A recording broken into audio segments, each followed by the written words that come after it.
Bonjour à tout le monde. Alors, nous sommes en mai 2023. Ça fait un an que je suis en jeûne intermittent. Je ne mange que le soir. À part quelques exceptions, parce que j'aime bien un peu casser les habitudes. Donc, c'est-à-dire qu'il y a des jours où je mange. Par exemple, aujourd'hui, j'ai mangé quelque chose à 16 h, mais je mangerai peut-être pas ce soir. Et alors, en fait, ça fait pas exactement un an, parce qu'il y a un an, j'ai pris la décision. Ça veut dire que j'ai remplacé mes repas du midi par des smoothies. Le matin, je déjeunais déjà pas. Et mes smoothies se sont progressivement changés en jus. Et je suis progressivement passé du jus à rien du tout, à une gorgée de jus juste.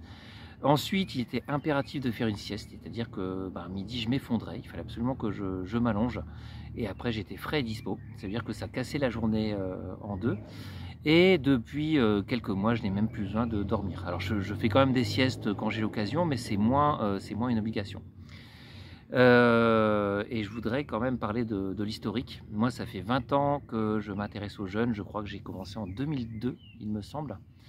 Et j'ai toujours dit que le plus difficile, ce n'est pas de jeûner, c'est de reprendre. La reprise alimentaire est compliquée parce qu'on commence à remanger. Le cerveau, en fait, le corps était privé, donc on a tendance à avoir de la compulsion.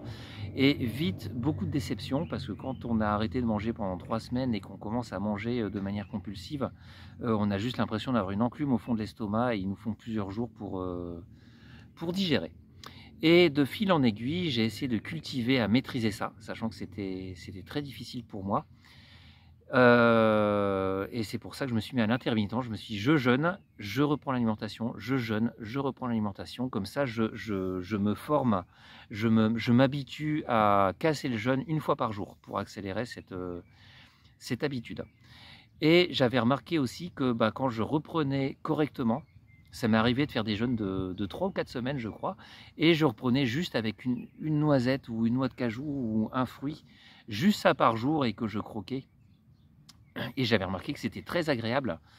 Et j'avais une sensation que j'appelais le petit estomac. Donc l'estomac continuait à être rétracté, mais par contre je me nourrissais, ça veut dire que j'avais quand même les bénéfices de la reprise alimentaire. Alors que quand on jeûne, on a quand même des gros coups de pompe. Et le but, c'est de tendre vers ça, c'est de vraiment trouver quelle est la fréquence des repas qui me conviendrait, sachant que j'ai l'impression quand même de m'alimenter, mais j'ai cette sensation de petit estomac.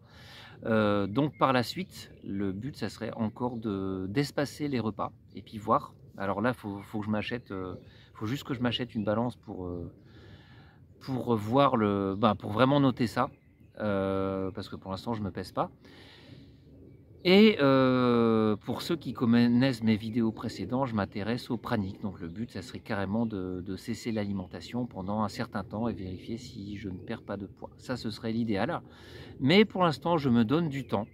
J'ai compris que on ne force pas, on casse des croyances. Dès qu'il y a une faim, ça m'arrive d'avoir faim le midi, donc j'apprends à gérer cette faim en expliquant à mon corps que non, c'est juste un fantasme, il n'y a pas besoin de manger. Voilà, donc je vous tiendrai au courant de mon évolution pour les mois qui viennent au niveau alimentaire, pour les gens que ça intéresse.